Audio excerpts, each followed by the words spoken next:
Now this is recording. RTI International Center for Forensic Science presents Just Science. Welcome to Just Science, a podcast for justice professionals and anyone interested in learning more about forensic science, innovative technology, current research, and actionable strategies to improve the criminal justice system.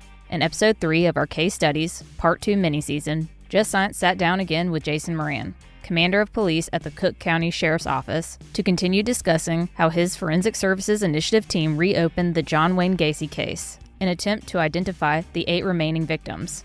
Once Commander Moran's cold case unit announced the reopening of the Gacy case, his team was contacted by hundreds of families across the country who were still looking for their missing loved ones. Although the team planned to identify the 8 remaining victims, it turned out they were able to provide answers for more families than they could have ever predicted. Listen along as Commander Moran discusses the hurdles of forming a cold case unit, the methodology behind identifying a victim, and the incredible results from his cold case investigation. This episode is funded by the National Institute of Justice's Forensic Technology Center of Excellence. Some content in this podcast may be considered sensitive and may evoke emotional responses, or may not be appropriate for younger audiences. Here's your host, Jacqueline McKay. Hello, and welcome to Just Science. I'm your host, Jacqueline McKay, with the Forensic Technology Center of Excellence, a program of the National Institute of Justice. Today, we will be continuing the conversation from last week on resolving cold cases with unidentified victims. Back to guide us in our discussion is Commander Jason Moran. Thank you so much for coming back to talk to us again. It's great to be with you, Jacqueline. Thanks for having me. With all the leads that you were gathering and through your triaging process, what were some of the leads that you received that actually lined up with some of Gacy's victims? After we had the press conference announcing the reopening of the case, right away it became so overwhelming because so many people were reaching out, all regarding missing young men from that time period. You know, one of the first few leads that had come in was a woman looking for her missing brother. And she basically explained that her brother, he was a young man named Bill Bundy, had gone missing in the mid-70s, around 1976, if I remember, that he had left to go to a party and he never returned. And she remembers that he ended up leaving his wallet at home and never was seen or heard from again. The circumstances fit the victim profile fairly strongly. He was from the north side of Chicago, where Gacy was known to operate. He was the right age. Stature was consistent. There was a lot of consistencies with the victim profile. Well, I got a second phone call from a friend of Bill Bundy's who said that one of the last times he saw Bill alive, just a week or so prior to his disappearance, that Bill had flashed him a bunch of cash money. And he said it might have been a couple $100. And for a 17-year-old young man in the 70s to have that amount of cash money on him, he thought that he was dealing drugs. So he says, "Bill, are you dealing drugs? Why do you got all that cash on you?" He goes, "No, I'm working construction for a guy." Now, we know from researching the case, I had learned that one way Gacy acquired his victims was through employment, through Gacy's business, PDM Contractors. So that immediately stuck out. And combined with what I learned from the sister was fit the victim profile very, very strongly.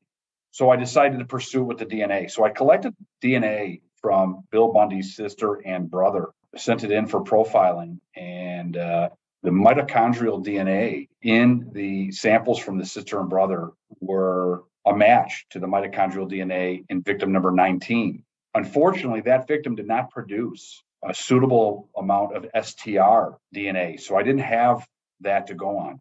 And as your listeners may or may not know, mitochondrial DNA is maternally inherited, but it's non-discriminative. So in other words, if your mother and you and your child all left a drop of blood on the desk and we swabbed it and tested it for mitochondrial DNA, we would not be able to say, this is your mother's drop of blood, this is yours, and this is your child. All we'd be able to say is these individuals are maternally related since the beginning of time. So while it's a great tip or a clue, it wasn't discriminative. So I needed a little more. And I began looking at the skeletal analysis report for victim number 19, the skeletal analysis report and the dental reports. Notice that victim number 19 did not have the maxillary canine teeth So in other words, the upper jawbone did not have the eye teeth or canine teeth, but it wasn't post-mortem tooth loss. They didn't fall out in Gacy's crawl space as a result of decomposition, or a result of the excavation. And eye teeth are known to fall out post-mortem because they don't have a strong root system like the molars do. But it wasn't that. These were healed fractures. The forensic dentist that examined victim number 19 noted that these were healed sockets. In other words, the eye teeth were extracted from this victim prior to death, which at the time was not significant to me. I didn't know I've never really known anybody that had both eye teeth extracted or what the purpose of that would be. I just noted it in the report. So I thought to myself, if I could get a picture of Bill Bundy smiling, a nice, big, bright smile, and we could see that Bill did not have canine teeth, that in combination with the mitochondrial DNA match, in combination with the circumstances surrounding Bill's disappearance, may be enough to say that victim number 19 and missing person Bill Bundy were one and the same person. So I'd gone back to the family of Bill Bundy and I'd asked them for these photographs, and we really went on a journey, which is something you do with family members of long-term missing persons.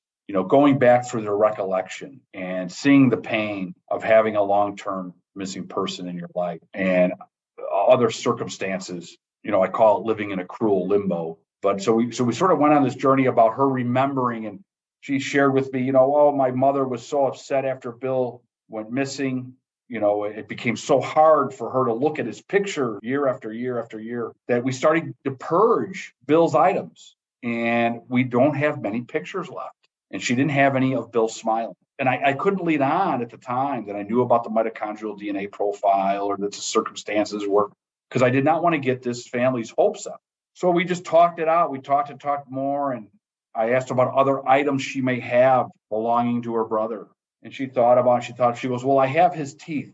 I go, what do you mean you have his teeth? She goes, well, years before he disappeared, our dentist, and by the way, they didn't have dental records for Bill. Bill's dental records were destroyed years prior to reopening the case. Actually, they were destroyed prior to the original murder case because the family came forward. Bill Bundy's family came forward during the original Gacy murder case to try to learn if their missing loved one was one of Gacy's victims. But when my predecessors asked for dental records, the family could not locate them. They went to the dentist. He had retired. He had destroyed his dental records. So they went back to my predecessors and said, well, there is no dental records. And they said, well, there's no other way to identify a skeleton at this time. So I'm sorry. But anyway, she had explained to me that prior to Bill's disappearance, he had gone to the dentist and had these two teeth removed. And I think he was about 15 at the time. And being a typical boy from that time period, especially, he requested from the dentist to keep his teeth, particularly because the eye teeth, they're the biggest teeth in the mouth. So being a boy, he said, I want to gross my friends out by showing them my big teeth that were extracted from my head. And the dentist allowed it. And he did. I guess he kept them in a little jar and he would show girls to try to gross them out, or he would jiggle them in front of his guy friends and that type of thing. So I immediately showed them to the forensic dentist. He identified them as maxillary canine teeth. And I asked, why would a dentist extract someone's canine teeth?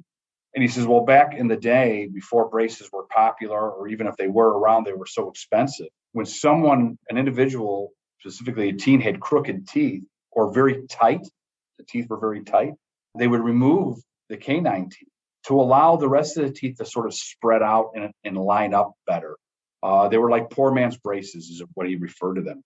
But the significance of the teeth was now there was enough. Now we could say that between the mitochondrial DNA profile, the circumstances surrounding Bill's disappearance, both that he was working construction for an individual and location and the timing of it all, his biometrics, his stature and some other things were consistent with victim number 19. Now the maxillary canine teeth. That was enough to say that Gacy's victim number 19 and missing person Bill Bundy were one and the same person. And that is really how human identification is done in a cold case setting. It's never one thing. It's never just DNA or just dental or just circumstances. You take all of the evidence and information that you have to find out if this is reasonable to say this missing individual is this unidentified deceased person. And we were able to amend victim number 19's death certificate with the name of William Bundy. And that was the first Gacy victim that I was able to identify. That's incredible. I literally have goosebumps you talking about that. And I really think that will resonate well with our listeners. And I'm very happy that you were able to give that victim their name back. And their family members some answers. Absolutely. And I'm sure, especially since they were involved since the beginning, that they welcomed those answers. That was the hard part too. The poor family, they tried to learn if Bill was one of Gacy's victims back during the original murder case. But without those dental records, there was nothing that could be done. From working with dozens and dozens and dozens of families of long-term missing persons, it's the cruel limbo, not knowing what to think. I've met some family members of long-term missing persons. They wouldn't move from their house in case the missing person had amnesia or some other issue that made them not remember where they lived, and that they would get their memory back one day and they would come back home and that the family would be gone because they moved. It's really working with family members of long-term missing person. They're just so eager for any answer, anything. And exclusion is good for them. I could exclude this as a possibility of what happened with my missing loved one. That is a huge win. They don't want to give up hope. It's a very hard way to live. And the other side of that is with with cold cases, unresolved murders. The family lives in incredible pain with the loss of their loved one, but an increased pain with not knowing who killed them. But at least they have a grave to go to. At least they have some answers. So there's a different type of pain with family members of long-term missing persons because there's so many unanswered questions. With your experience working with all these families, are there any victim-centered practices that you would recommend to investigators for actually making the death notifications? And how does death notifications differ for cases that are decades old, or do they even differ at all? Well, I've always said one of the worst parts of being a detective, at least for me, was making the death notification. There's just no good way to put it. Informing someone of their loved one's death is just a horrible task. There's a lot to it because you also have to obtain information from the next of kin to make sure you're talking with the right person, that they are responsible for the decedent's welfare. There's other investigative questions that have to be answered. It's sensitive, but you have to be a fact finder at the same time. While you may feel emotionally connected to the person, you cannot become emotional. It's just a horrible task, but it's an important part of the death investigation because it begins that victimology, learning about your victim. Part of what you learn, the victimology is talking with the next of kin, so that death notification is an important part of the case. And it really makes no difference if the individual died an hour ago, say in a car crash, or the individual died 40 years ago at the hands of a serial killer. For sure. So you walked us through how you were able to identify one of the remaining victims. So that leaves us with 7 left. How many of those individuals have you had the fortune to identify? And what are some future steps that you're planning to take in order to help resolve the remaining cases? Through the process, I've been able to identify 3 of Gacy's victims, 3 of the 8. The investigation continues. Unfortunately, I'm not able to work on it full time, so there's still more work to be done. One new method that I've employed in the case is forensic genetic genealogy, or forensic investigative genetic genealogy, or forensic genealogy. It goes by so many names now, FG, FGG, FIGG. But that is one new process that I've used that actually has began since I've reopened the case. So when we reopened the case 10 or so years ago, FIG was not even a thing. But since we reopened the case, it has become a thing. So that is another method that I'm using. It's been successful with the identification of victim number 5, a missing kid named Francis Wayne Alexander, and it aided in identifying him. And it's something I'm going to use in the 5 remaining Gacy. Obviously, missing persons and unidentified remains investigations is much different today than it was back in the 1970s. So can you maybe talk about what has changed and what strides have been made in order to try to help these investigations as we've moved forward with maybe the addition of new technology or just new ways of thinking? That's the interesting part about cold cases or forensic services or these types of investigations that we discussed. One of the main ways we solve cold cases is by applying contemporary investigative methods to an old case. So when I'm reviewing a cold case, whether it be an unresolved murder or a missing person, or unidentified human remains, undetermined deaths, I look for what processes do we have now that my predecessors did not? And it doesn't have to be in the form of just DNA. DNA is the main one, but there's other contemporary forensic methods that were not available to our predecessors that we could apply. And that's one of a few different ways we solve cases. What's available to us now? Or was a method that was used back then used incorrectly? Were the results somehow false? And do we have to do retesting with our current standards? Jason, you've dedicated your life's work to resolving cold cases. So what is the importance of having these units established within police departments?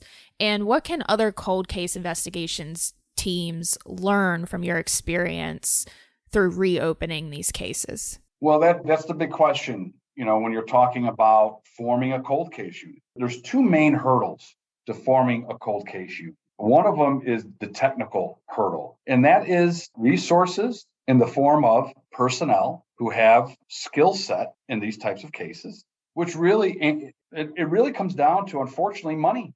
It's money to support salaries of detectives who have skill set in this type of work, because cold cases are different than other investigations. And they require a certain skill set and experience and training. And it costs money to find individuals with the skill set and experience necessary to work these cases. It takes money for advanced testing, as in DNA testing. Forensic genetic genealogy costs money.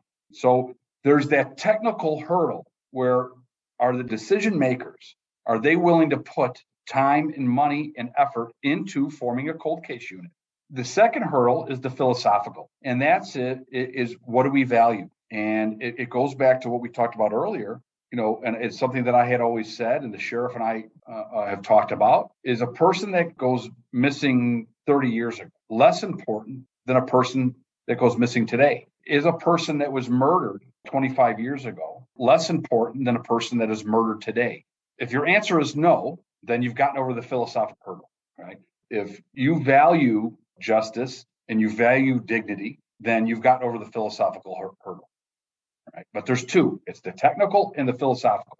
Once you get decision makers to say this is a value, this is important, that we're going to put resources towards funding a cold case unit or a forensic service initiative, so what I do, and you get people over the philosophical hurdle, all of these victims are important. Then you have to start getting yourself organized. What is our need? How many cold cases do we have?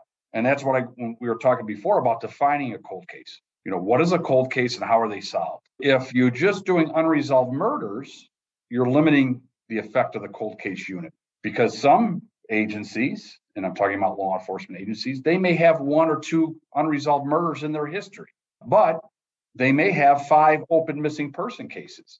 Long-term missing person cases. They may have 2 unidentified deceased person cases. They may have 10 open sexual assault cases and maybe 5 undetermined deaths where the ME or coroner has not been able to determine the cause and manner of the death. Now, when you look at it that perspective, now you have 25 cases you're looking at, and it's easier to put resources in the form of money, particularly, towards this. So you got to get yourself organized. When you're presenting the cold case options to decision makers, you got to know, what do you have here? What's open? What's not open? How many unresolved murders do you have? How many long-term missing persons? And you got to give that to them clearly so they can make an informed decision on should we put resources toward this. Does it make sense to form a task force? Maybe, here in Cook County, I think there's 130 municipalities in one county. Cook County is the second largest county in the country with 130 municipalities and almost 130 different police departments. Well, many of those police departments may have one unresolved murder case, or some have none. Some have a bunch of missing person cases, and some have a couple unidentified human remains cases. So none of those departments within themselves would ever form a cold case unit because they don't have the amount of work that would justify putting those resources towards forming the unit. But if you look at the 10 towns or the 20 towns or 30 towns around you, maybe in that group, there's 8 unresolved murders, 6 unidentified human remain cases, and the sexual assaults and down the line, like we've talked about. Now maybe we pool resources because together we have enough, but individually we don't. We talk about county task forces, state task forces, but getting over those technical and philosophical hurdles so you have decision makers put resources into these groups, I think is very important. No less important than some of our homicide task forces that we do now on cases that occur today. Commander Moran, it has been great discussing these topics with you. Thank you for your insight and your time. It has truly been a pleasure talking with you. Thank you, Jacqueline. It was great. If you enjoyed today's episode, be sure to like and follow Just Science on your platform of choice. For more information on today's topic and resources in the forensics field, visit forensiccoe.org. I'm Jacqueline McKay, and this has been another episode of Just Science. Next week, Just Science sits down with a panel from the Cuyahoga County Medical Examiner's Office to discuss an active case where modern technology is being used to help identify another victim. Opinions or points of views expressed in this podcast represent a consensus of the authors and do not necessarily represent the official position or policies of its funding.